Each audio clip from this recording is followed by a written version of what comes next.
மனம் கவர்ந்த, மனதை மகிழச் செய்த அழகு தமிழ் வார்த்தைகளுடன் கூடிய சிறப்பான அறிமுகத்துக்கு நன்றி. மேன்மைமிகு சொல்வேந்தர் குகநாதன் அவர்களே. தமிழென்று தருகின்ற தனியந்த பெயரில் அமிழ்தென்று வருகின்ற அது வந்து சேரும். நமதிந்த பெயர் கொன்ற மொழி என்ற எண்ணம் தமிழர்க்கும் புகழ்மிக்க தருமென்றல் திண்ணம்.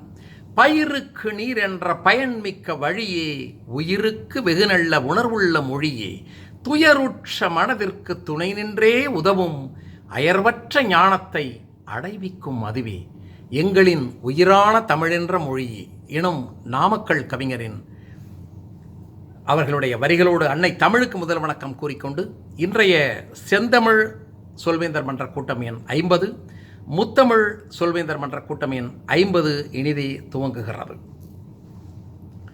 இன்றைய நிகழ்வினிலே எம்மோடு இணைய வழி இணைப்பினில் கலந்து கொண்டிருக்கும் என் உயிரினும் மேலான சக சொல்வேந்தர உறவுகளே, மதிப்பிற்கும் மரியாதைக்கும் உரிய விருந்தினர்களே, காதலர் தின சிறப்பு கூட்டத்திற்கு வருகை புரிந்திருக்கும் தமிழ் காதலர்களாகிய உங்கள் அனைவரையும் வருக வருக என்று வரவேற்பதோடு அனைவருக்கும் இனிய மாலை தமிழ் வணக்கத்தினை அன்புடனும் தமிழின் மீதான நேச உணர்வுடன் கூறிக்கொண்டு வரவேற்பதனிலே பெருமை கொள்ளுகின்றேன்.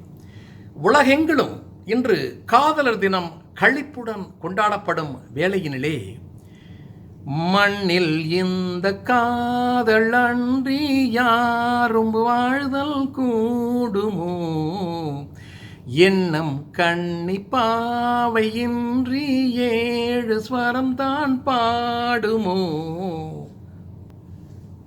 பெண்மை இன்றி மண்ணில் இன்பம் ஏதடா, கண்ணை மூடி கனவில் வாழும் மானிடா என்ற ஒரு பாடல்தான் இந்த நாளினில் பெரும்பாலானவருடைய மனதினிலே ஒலிக்கும் என்று நம்புகிறேன். அதே உணர்வுடன் மன்ற கூட்டத்தினிலே கலந்து கொண்டிருக்கும் விருந்தினர்கள் தங்களை அறிமுகப்படுத்திக் கொள்ள வேண்டுமாய் அன்போடு வேண்டி கேட்டுக்கொள்கிறேன்.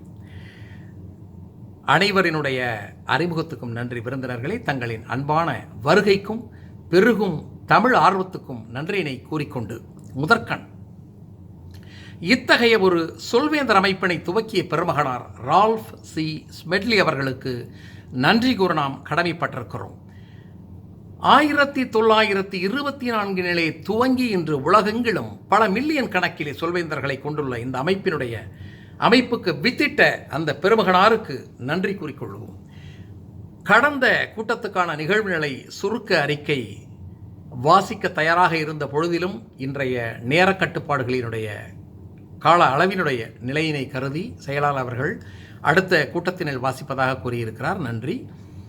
அடுத்து நமது மன்றத்தினுடைய உறுப்பினர்கள் தங்களது அறிக்கையையும் தங்களது வாட்ஸ்அப் குழுவினர் மூலியமாக தெரிவிப்பதாக கூறியிருக்கிறார்கள். இன்றைய நிகழ்ச்சி நெறியாக ஆதலினால் காதல் செய்வீர் எனும் கருப்பொருளை மையப்படுத்தி இருக்கிறார்கள். இன்றைய சொல்லாக அன்புடன் எனும் வாக்கினை தேர்ந்தெடுத்திருக்கிறார்கள். இரண்டுமே ஒன்றோடு ஒன்று மிக நெருங்கிய தொடர்பு கொண்டதுதான்.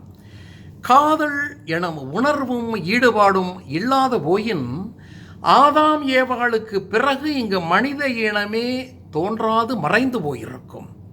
அதனால்தான் ஓர் ஆண்மகன் வெண்ணிலவும் பொன்னி நதியும் கண்ணியின் துணையின்றி என்ன சுகம் இங்கு படைக்கும், பெண்மையின் சுகம் அன்றி சந்தனமும் சங்கத்தமிழும் பொங்கிடும் வசந்தமும் சிந்தி வரும் பொங்கும் குமுதமும் அமுதம் தந்திடும் குமுதமும் கண்ணி மகள் அருகில் இருந்தால் சுவைக்கும், கண்ணித்துணை இழந்தால் முழுவதும் கசக்கும், விழியினில் மொழியினில் நடையினில் உடையினில் அதிசய சுகம் தெரும் அணங்கிவள் பிறப்பிதுதான் என்று பாட முடிந்தது. ஒரு ஆசிரியர் ஒரு சிறுகதையிலிருந்து ஒரு நிகழ்வினை உங்களோடு பகிர்ந்து கொள்ள விழைகிறேன். ஒரு ஆசிரியர் ஒரு ஒரு சம்பவத்தினை கூறி கதையாக கூறி ஒரு கேள்வி கேட்கிறார். ஒரு தம்பதியினர் நடுத்தர வயதுடையவர்கள் உல்லாச படகினிலே பயணித்த பொழுது மிக பெரும் ஆபத்தினிலே சிக்கி கப்பல் கவிழ்ந்து போகின்ற ஒரு தருணம். யாராவது ஒருவர் தான் தப்பிக்க வழி உண்டு எனும் சூழலினிலே அந்த கணவன் தனது உயிரான மனைவியை மூழ்கும் கப்பலிலே விடுத்துவிட்டு சிறு படகிலே ஏறி தப்பிக்கிறான். அந்த மனைவி கத்துகிறாள், ஒரு வாக்கினை கூறுகிறாள். அவள் என்ன கூறியிருப்பாள் என்று கூற முடியுமா என்று அந்த ஆசிரியர் கேட்கிறார்.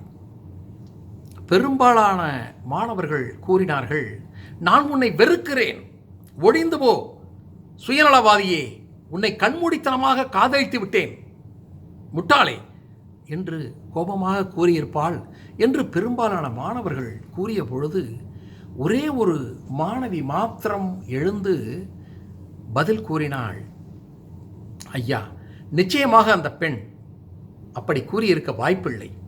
நம் குழந்தைகளை நலமுடன் பார்த்து கொள்ளுங்கள், என்னால் முடியாது, உங்களால் மட்டுமே முடியும் என்றுதான் கூறியிருப்பார்கள் என்று அந்த மாணவி கூறுகிறாள்.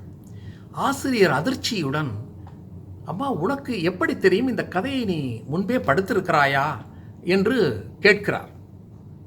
அப்பொழுது அந்த மாணவி தலையை ஆட்டிக்கொண்டு கண்களில் கண்ணீருடன், ஐயா, நீங்கள் கூறியது உண்மை கதை, எங்களினுடைய வாழ்க்கை கதை. நான் கூட என் தந்தையை பற்றி தவறாக எண்ணினேன், அவரை வெறுத்தேன். பின்னாளில் அவர் மறைந்த பிறகு அவருடைய நாட்குறிப்பை, தினக்குறிப்பை படித்த பொழுதுதான் உண்மையை புரிந்து கொண்டேன். முற்றிய கேன்சர் நோயால் பாதிக்கப்பட்ட எனது தாயாரோடு அவர் ஒரு உல்லாச பயணம் சென்றிருக்கிறார், அவரை மகிழ்ச்சியுடன் வைத்துக் கொள்வதாக எண்ணிக்கொண்டு. ஆனால் அந்த சூழலிலே அந்த அம்மையார் கூறிய அந்த வார்த்தைகளை அவர் தனது நாட்குறிப்பில் எழுதியதை நான் பார்த்தேன். அதை பார்த்த பொழுதுதான் எனக்கு உண்மை புரிந்தது என்றார். காதல் என்பது தியாக உணர்வுடனான புரிந்துணர்வு மிக கொண்ட ஒரு விஷயமாகும். வேறொரு சம்பவத்திலே கூறுவார்கள், வயதான ஒரு தம்பதியினர் ஒரு இடத்துக்கு சுற்றுப்பயணம் சென்று மாலையில் திரும்ப வந்து கொண்டிருக்கும் பொழுது ஒரே காற்றும் மழையும் அதிகமாக வீசுகிறது, இருள் சூழும் வேளை. அப்பொழுது அவர்கள் தாங்கள் நிறுத்தி வைத்திருக்கும் வாகனத்தை நெருங்குவதற்கு ஒரு மரப்பாலத்தினிலே அதில் ஏறி கடந்து வருகின்ற ஒரு சூழல். ஒரு மிகப்பெரிய ஆற்றுக்கு மேலாக அந்த மரப்பாலம் கட்டப்பட்டிருக்கிறது. இருவரும் இந்த தம்பதியினர் வந்து கொண்டிருக்கும் பொழுது மிக அதிகமான காற்றும் மழையும் வீசிக்கொண்டிருக்கும் பொழுது இருள் சூழும் வேளை அந்த மரப்பலகை கயிறால் கட்டப்பட்ட ஒரு நீண்ட பாலத்தினை கடந்து கொண்டிருக்கிறார்கள். உடன் வந்த அந்த கணவனுடைய மனதில் ஏதோ தோன்ற அவன் சற்றே விரைவாக ஓடுகிறான். மனைவியோ தட்டு தடுமாறி நடப்பவள். ஒரே அடியாக பாலம் ஆடுகிறது, கீழே ஆறு. இந்த பாவி கணவன் என்னை விட்டுவிட்டு ஓடுகிறாரே என்று திட்டிக்கொண்டே பக்கவாட்டு கைப்பிடிகளை பிடித்துக்கொண்டே பாலத்தின் மறுமுனைக்கு அந்த அம்மா வருகிறார்.